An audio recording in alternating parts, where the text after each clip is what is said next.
చంద్రబాబు నాయుడు గారు భయపడుతున్నారా? దేనికి భయపడుతున్నారు? మళ్ళీ అధికారంలోకి రావేమో అని భయమా? ప్రజల్లోకి వెళ్ళడానికి భయమా?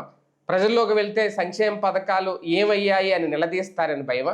ఇవన్నీ నేను అంటున్న మాటలు కాదు, వైఎస్ జగన్మోహన్ రెడ్డి గారు తాజాగా చేసిన వ్యాఖ్యలు, అది కూడా ట్విట్టర్ వేదికగా. ఎందుకంటే ఉద్యోగ సంఘం నేత వెంకట్రామరెడ్డిని ఎప్పుడైతే డిస్మిస్ చేశారో దానికి సంబంధించి ఆయన కొంచెం ఘాటుగా స్పందించారు జగన్మోహన్ రెడ్డి. గతంలో అప్పుడు వాళ్ళ హయాంలో ఉన్నప్పుడు అప్పుడు ఎన్జీఓ నేతగా ఉన్న అశోక్ బాబు కూడా అప్పట్లో కర్ణాటకకు సంబంధించి ఎన్నికల ప్రచారంలో పాల్గొన్నారు అనేది ఆయన మరొకసారి గుర్తు చేశారు. అప్పుడు కూడా ఈయనే బీజేపీని ఓడించమని పిలుపునిచ్చారు, అప్పుడు ఆయన్ని పాల్గొనేలా చేశారు అనేది. మరి అది రైట్ అయినప్పుడు ఇప్పుడు ఈయన్ని ఎందుకు వెంకటరామరెడ్డిని ఎందుకు డిస్మిస్ చేయాలి అనేది, దానికి కొన్ని కారణాలు కూడా చెప్పుకొచ్చారు జగన్. వీటంటి మీద చర్చించే ప్రయత్నం చేద్దాం. సార్, ఒక రకంగా నిజంగా భయం వెంటాడుతుందా చంద్రబాబు నాయుడు గారిని?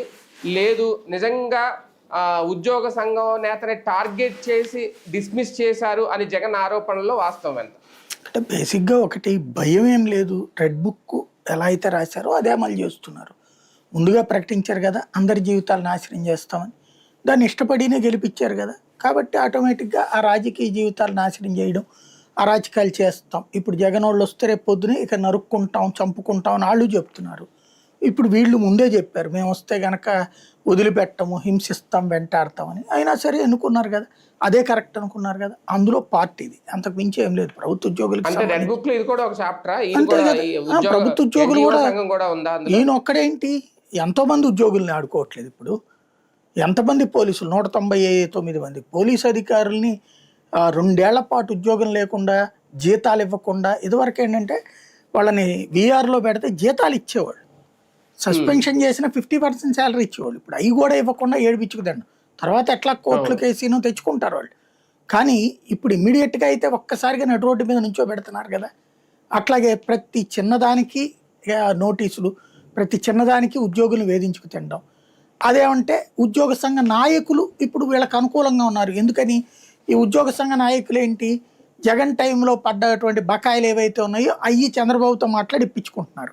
కాబట్టి ఉద్యోగ సంఘ నాయకులు మన చేతిలో ఉన్నారు కాబట్టి ఉద్యోగులు ఇంకా ఇంతకు మించి అవతలకి పోరు. రెండవది ఏంటంటే ఇదివరకటి రోజుల్లో మీకు అదిగో చూసారా అతను ఏమీ చేయలేదు, ఏడిపిచ్చుకు తిన్నాడు, నేనైతే కరెక్ట్గా చేశాను అని చెప్పే ప్రయత్నం.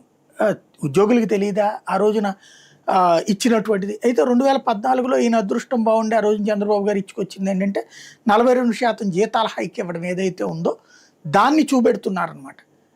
చూసారు నేను అంత చేశాను. అట్లాగే ఆ రోజున ఉద్యోగులకు కావాలంటే హైదరాబాద్ పోయి రావడానికి గురువారం సాయంత్రం వెళ్ళిపోయేసి గురువారం మధ్యాహ్నం, శుక్రవారం మధ్యాహ్నం వెళ్ళిపోయి సోమవారం మధ్యాహ్నానికి వచ్చేవాళ్ళు. ఆ ఎగ్జామ్షన్స్ ఇచ్చేసేవాళ్ళు. అట్లాగే హైదరాబాద్లో స్టే అనే వాళ్ళకి హైదరాబాద్, ఇక్కడ స్టే అనే వాళ్ళకి ఇట్లాగే చాలా వరకు బోల్డ్ అండ్ ఎగ్జామ్షన్స్ గతంలో ఎప్పుడు ఇచ్చేవాళ్ళు కాదు బాబు. ఇప్పుడు ఆయన లిబరల్గా ఉంటున్నారు ఉద్యోగుల పట్ల. దాంతో ఉద్యోగులు మొన్నటిసారి ఓటేశారు. జగన్ ఏమో ఇచ్చినటువంటి పింఛన్ వెనక్కి తీసుకుంటానని ప్రకటించడం, ఏది పింఛన్ అంటున్నాయి, ఇచ్చినటువంటి ఏదైతే మధ్యంతర భృతిలో వెనక్కి తీసుకుంటామని చెప్పడం, మిగతాది పిఆర్సీ వచ్చేటప్పటికి 23కి చేసి 27 దాని నుంచి వెనక్కి తీసుకుంటే ఇంతవరకు ఎవడు మాట్లాడలేదు. అలాంటి పిచ్చి మాటలు మాట్లాడటం ద్వారా ఉద్యోగులకు దూరం అయ్యాడు జగన్. దాన్ని వీళ్ళు వాడుకుంటున్నారు, అంతకు మించేం లేదు. దాంతోపాటు ఉద్యోగ సంఘాలు ఇప్పుడు అశోక్ బాబుది జగన్ అన్నట్టు, నేను అప్పుడు ఎలక్షన్స్ నేను కవర్ చేశా కర్ణాటక. అశోక్ బాబు వచ్చి వీళ్ళకి ఓటేసి గెలిపించండి అని అడగల, బీజేపీని ఓడించండి ఆంధ్రాకి అన్యాయం చేసిందని మాట్లాడాడు. సరే బీజేపీకి ఏమి ఇప్పుడు ఇక్కడేమి పెద్దగా ఫీల్ అవ్వట్లేదు కదా. అందులో ఇంకోటి, ఇప్పుడు ఆ రోజున ఏది పార్టీ నుంచి విడిపోయాక అది చేసింది. అప్పటిదాకా బీజేపీ మీద వ్యతిరేకత ఉన్నారు కాబట్టి అది సమైక్యాంధ్ర టైపులోనే ఆ రోజున అదేది ప్రత్యేక హోదా సాధన సమితి టైపులో పోరాటం అనమాట. కాబట్టి అది ఉద్యోగులు తెలుగుదేశం తరపున అనడానికి లేదు. ఇక్కడ తెలుగుదేశానికి ఓటేయమంటే తప్పు అశోక్ బాబు వీళ్ళు.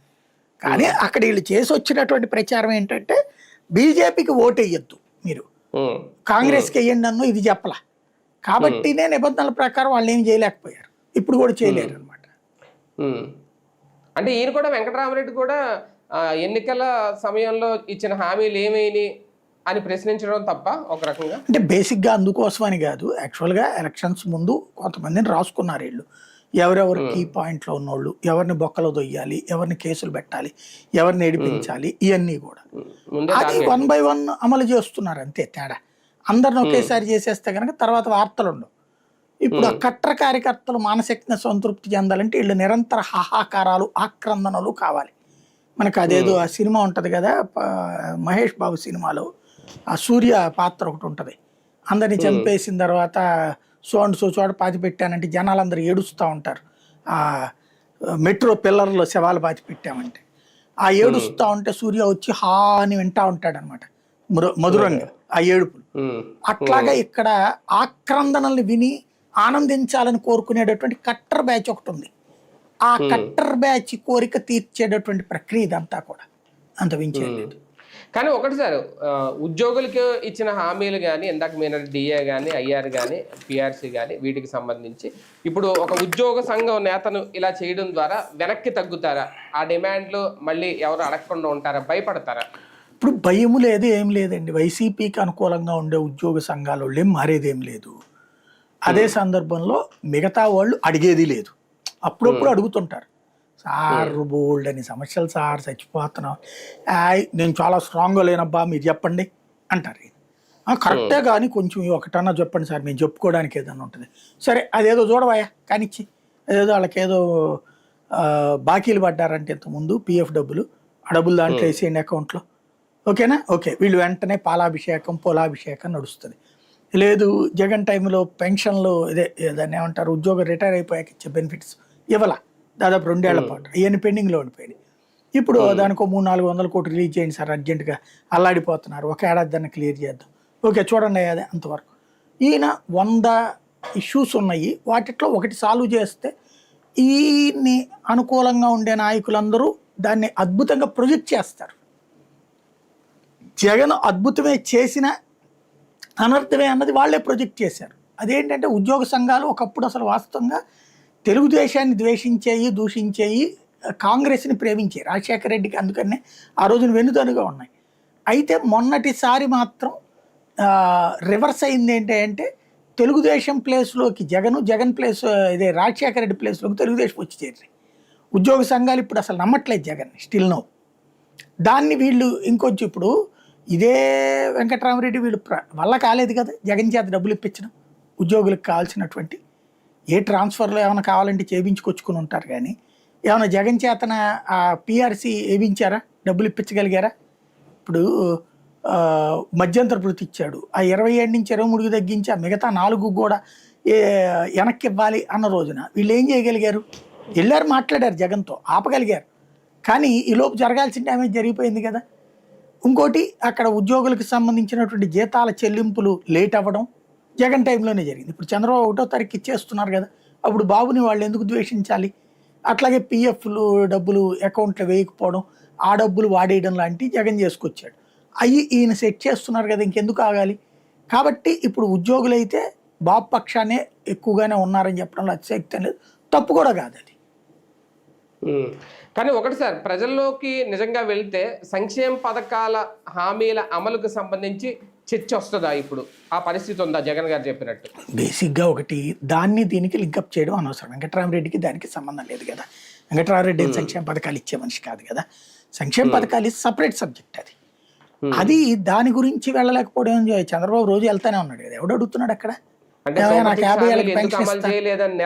ఎవడు అడుగుతున్నాడు అని కదా జగన్ అన్నది. అది ఎవరు? వెంకటరామరెడ్డి కాదు కదా అది. నేను అనేది అది. బోడిగుండికి మోకాలకు ముడిపెట్టాడు. వెంకటరామరెడ్డి ఎందుకు డిమాండ్ చేస్తాడు? ఆయనకేం సంబంధం? ఆయన అడిగేది పెన్షన్, అంతవరకే. కానీ అది జనాలకు సంబంధించిన ఇష్యూ కాదు కదా. జనాలకు సంబంధించిన ఇష్యూ ఏంటవి? సపరేట్గా ఉన్నాయి జనాలకి, అవి సపరేట్గా చూసుకోవాలన్నమాట. అంటే ఆయన అనేది ఒకవేళ ఇలాగ అడిగిన వాళ్ళ మీద వేటు వేస్తప్పుడు ఈయన డిస్మిస్ చేశారు, ఇంకా సామాన్యులు రేపు అడగడానికి భయపడతారు కదా. సామాన్యుడు అసలు ఏనాడు అడగడండి. సామాన్యుడు ఎప్పుడు అడుగుతున్నాడు చెప్పండి? 50 ఏళ్ళకి పెన్షన్ ఇస్తానన్నావు, ఏదైనా ఎవరన్నా సామాన్యుడు అడుగుతున్నాడా? 1500 నెలకి ఇస్తానన్నావు కదా, ఏమయ్యా అని చెప్పి చంద్రబాబుని ఎవరన్నా అడుగుతున్నారా? వెళ్ళట్లేదు చంద్రబాబు మీటింగులు, వాళ్ళు రావట్లేదు, లేడీస్ కానీ వృద్ధులు కానీ చప్పట్లు కొట్టట్లేదా?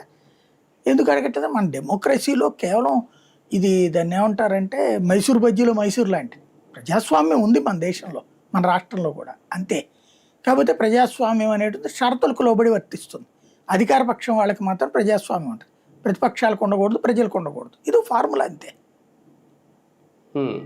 కానీ ఉద్యోగులను తిరుగుబాటు రాదా? ఒకప్పుడు జగన్మోహన్ రెడ్డికి ఇదే ఉద్యోగులు వ్యతిరేకం అవ్వడం వల్లే ఆయన ఓటమి పాలయ్యారు అనేది. ఇప్పుడు అదే ఉద్యోగుల నుంచి వ్యతిరేకత పెంచుకోవట్లేదా బాబు గారు? ఉద్యోగులను ఎట్ట మేనేజ్ చేయాలో బాబుకి బాగా తెలుసండి. ఇంతకుముందు ఏమైనా చేశారు 19కి ముందు ఉద్యోగులు? మరి జగన్ టైంలో ఎందుకు చేశారు? అదే ఉద్యోగులు నడుస్తుంది అంతే. ఉద్యోగ సంఘాలు ఏంటంటే వీళ్ళు ఎక్కువ కాలం ఉన్నారు కదా పవర్లో, తెలుగుదేశం పార్టీ దాదాపు 20-25 ఏళ్ళు 29 ఏళ్ళు లెక్కేసుకోండి దగ్గరగా. కాబట్టి ఇలా కాంట్రాక్ట్స్ ఎక్కువ. ఒకప్పుడు ఉద్యోగులు కాంగ్రెస్ ఎందుకు మెచ్చుకునేవాళ్ళు అంటే కాంగ్రెస్ టైంలో రిక్రూట్ అయిన వాళ్ళు. ఇప్పుడున్న ఉద్యోగులు ఎక్కువ మంది తెలుగుదేశం టైంలో రిక్రూట్ అయిన వాళ్ళు. ఈవెన్ మొన్న వైసీపీ తరఫున రిక్రూట్ అయినటువంటి వాళ్ళు సచివాలయ ఉద్యోగులు ఉన్నారు. వాళ్ళు ఎంత ఏడిపించుకుదంటున్నారు. మిగతా ఉద్యోగులు వాళ్ళని ఒక రకంగా చెప్పాలంటే వివక్షతో చూస్తున్నారు. అయినా సరే అదేమన్నా కంట్రోల్ చేస్తున్నాడు బాబు? లేదు. వాళ్ళలో అట్లా కొట్టుకుంటా ఉన్నప్పుడే తన విలువ తీరుస్తానే లెక్క ఉంటుంది. కాబట్టి వాళ్ళ సిస్టమ్ అంతా కూడా కొలాప్స్ చేయడం కాదు, కంట్రోల్ చేయడానికి చాలా కఠినంగా వ్యవహరించడం అనేది జరుగుతుంది. ఈ పరిణామాలన్నీ జగన్కి ఏమన్నా ప్లస్ పాయింట్ అవుతుందా సార్? ఇప్పుడే కాదు కదండి, రాజు ఎవరు రెడ్డి ఎవరు అప్పటికి చూసుకోవాలి. జనాలకి ఒకటి, ఉద్యోగులు ఒక ఆస్పెక్ట్లో అయితే బాగా చిరాకు పడుతున్నారు. రాత్రి పగల ఆడ చేతను కూర్చోబెట్టి వీడియో కాన్ఫరెన్స్లు, టెలికాన్ఫరెన్స్లు అని పనికి మళ్ళీ అన్నీ చేపిస్తున్నారు. అనేక యాప్లు, ఈ సిస్టమ్ దాన్ని స్ట్రీమ్ లైన్ చేసుకోకపోతే కనుక విసిగిపోతారు జనం. అంటే ఇప్పటికే చాలా మంది ఉద్యోగులు కాస్తంత విరక్తి పుట్టి ఇటువైపు టర్న్ తీసుకుంటున్నారు. జగన్ ఉన్నప్పుడే బాగుండేది ఆ ఫీలింగ్ తో ఉన్నారు అనేది. అలాగే అన్న ప్లస్ అవుతుంది. అదే అనేది అంటే పాలనాపరమైనటువంటి ఇష్యూలో ఇక్కడ ఒక పెద్ద లాజిక్ ఉంది. జగన్ టైంలో రిలాక్స్డ్గా పనిచేశారు. ఎందుకంటే వాళ్ళ పని అంతా సచివాలయం వాళ్ళు చేసుకున్నారు, వీళ్ళకి పనే ఉంది. అందుకనే ఎక్కువగా ఆలోచించి జగన్ మీద కోపం పెంచుకున్నారు, మనకిట్ట అన్యాయం చేశారు. ఇప్పుడు చంద్రబాబు అట్ట ఖాళీ ఉంచడగాలని 24 గంటలు ఏదో పని అప్పు చెప్తాడు. ఇప్పుడు మీరు ఇంట్లో ఖాళీ కూర్చున్నారు అనుకోండి, మీ ఆవిడతో ఏదో మాట్లాడినప్పుడు గొడవ ఏదో ఒకటి వస్తుంది ఇష్యూ.